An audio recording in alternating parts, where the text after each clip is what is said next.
Assalamualaikum warahmatullahi wabarakatuh. Perkenalkan, nama saya Muhammad Diki Andika dari Teknik Listrik Industri. Di sini saya akan menjelaskan tentang SCADA atau Supervisory Control and Data Acquisition.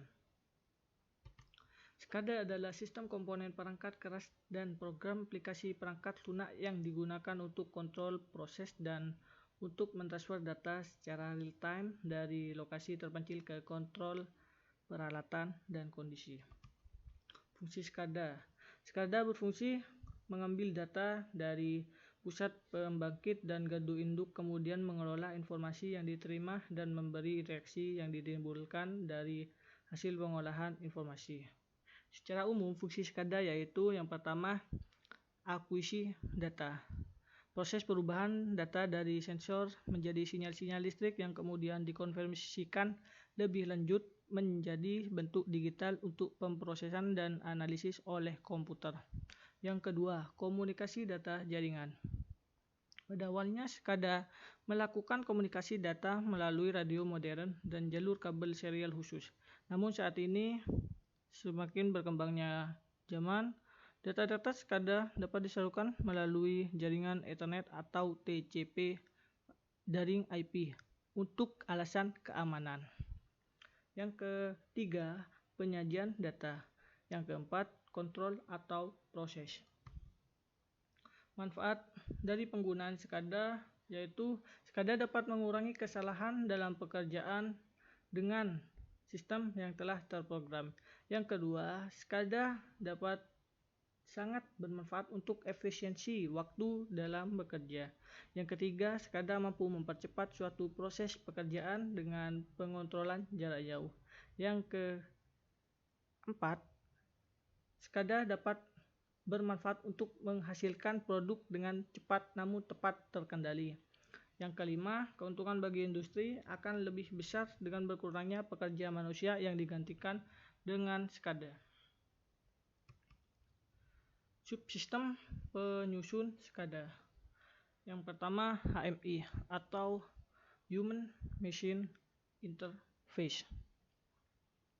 Berfungsi menampilkan data dari hasil pengukuran di RTU ataupun menampilkan proses yang sedang terjadi pada keseluruhan sistem.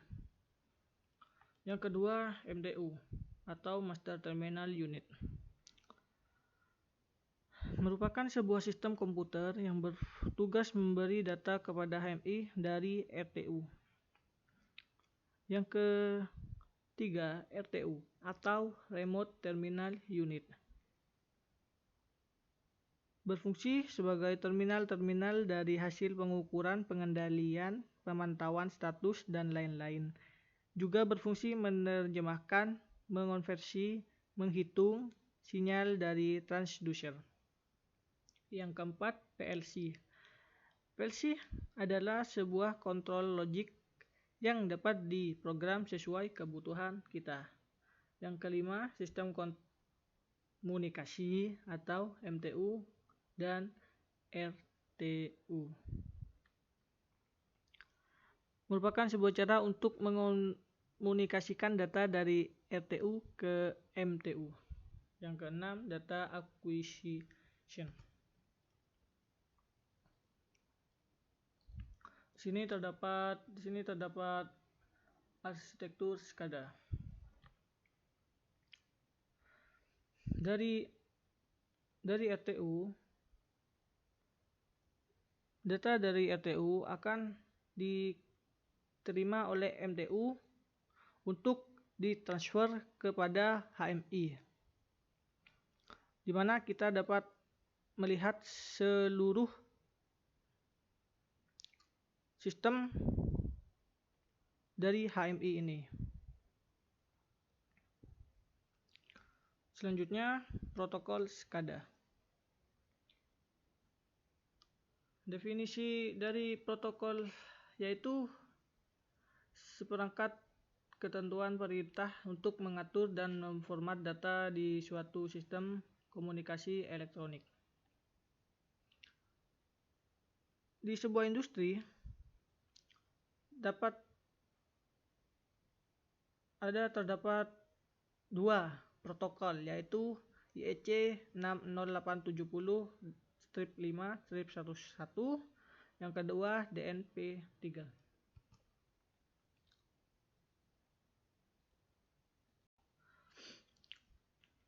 IEC 60870-5-11 adalah fungsionalitas aplikasi dasar untuk lapisan pengguna yang terletak antara aplikasi Open System Interconnection atau OSI layer dan program aplikasi. Di sini terdapat 5 profil standar IEC 60870-501. Yang pertama yaitu menetapkan persyaratan dasar untuk layanan yang disediakan oleh tautan data dan lapisan fisik untuk aplikasi telekontrol. Yang kedua, menawarkan pilihan prosedur transmisi link menggunakan bidang kontrol dan alamat opsional bidang.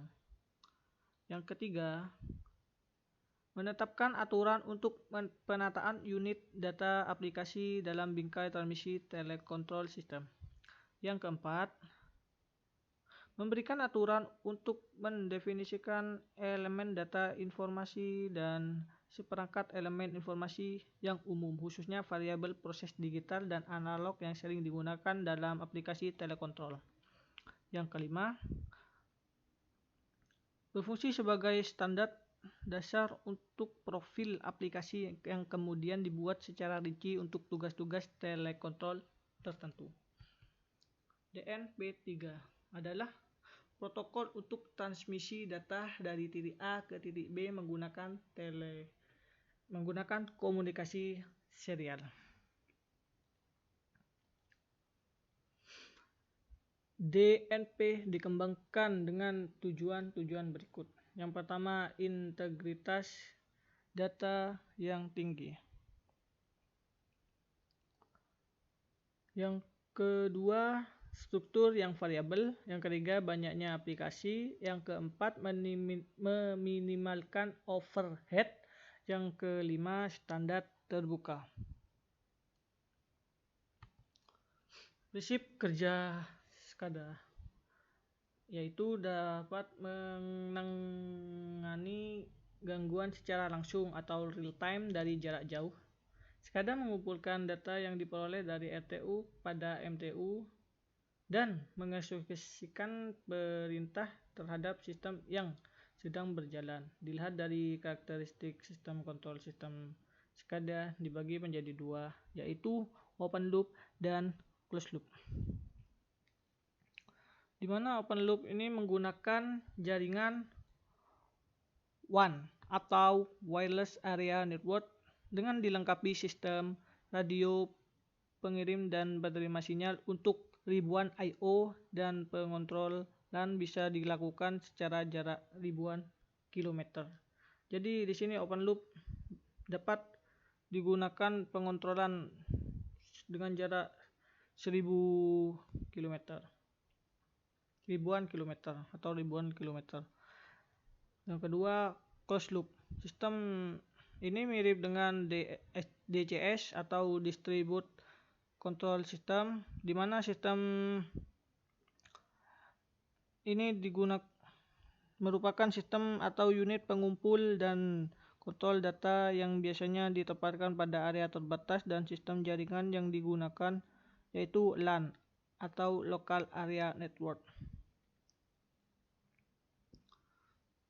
Terima kasih, kurang lebihnya mohon maaf. Wassalamualaikum warahmatullahi wabarakatuh.